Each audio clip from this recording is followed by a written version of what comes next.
What's up guys, and welcome back to the shop. In today's video we're going to be making a Go Mai. Go Mai literally just translates into 5 layers. So here we have 2 layers of 15 and 20 and 3 layers of 1084 that we're going to be forge welding together to be able to make our Go Mai. So first things first, let's clean these bad boys up, because if it's not properly cleaned, it's not going to weld.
One tiny scale, one tiny second.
Alright guys, so I did a test etch to make sure that my core is in the center before I heat treat and make sure everything's alright. I do have a little smudge right here that's from the tack weld I did at the beginning. Still got to grind that out. That's what that's from. But overall, it's coming out pretty nice.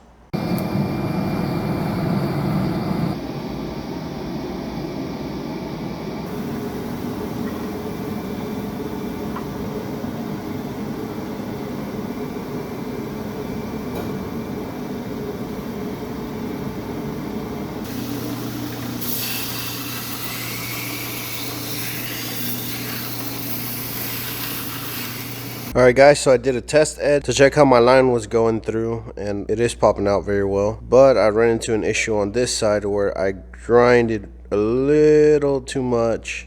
Got into the bottom layer. It's not the bottom layer, it's actually the 15 and 20 that's in between the core steel and the most outer steel. But I don't like it. Not because I grinded too much, but because it doesn't match on the other side, and it kind of like ticks me off a little bit. So I'm not sure what I'm going to do about that. I'm thinking about grinding in a false edge on the top at the point just to reveal some more of that. I don't know. It's a thought. I think that's what I'm going to do just to give it some more character and take eyes off of this. But other than that, it's coming out pretty nice. I'm liking it.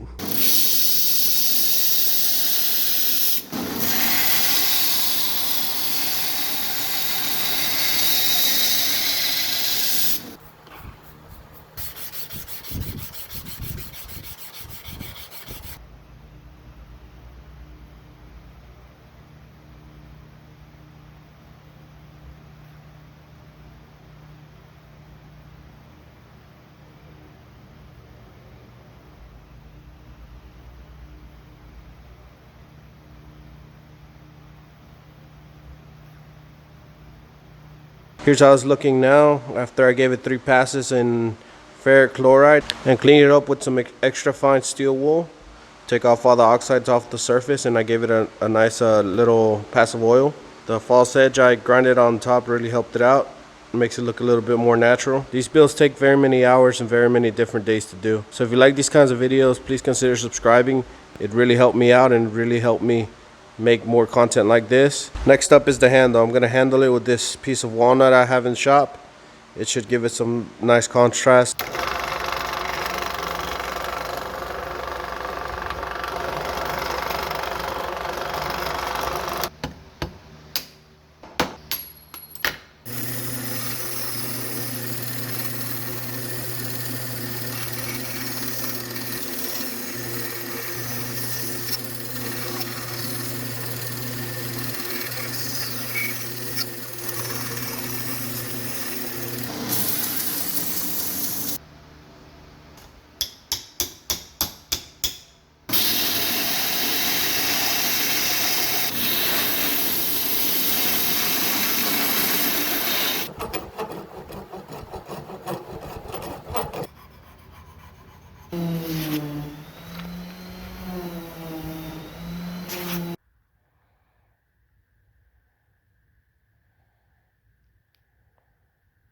Well, that was a very fun build. If you liked what you saw and you want to follow along, please consider subscribing. It really helps out the channel, and it'll make sure that you get more videos and more cool builds like this in your feed. And if you like the video, consider dropping a like. And if you want to watch more, here's a video where I make ladder pattern Damascus my first time, and I make a whole knife from start to finish, similar to this one. And the pattern comes out absolutely beautiful. And as always, guys, thank you very much for watching. I'll see you in the next one. Peace.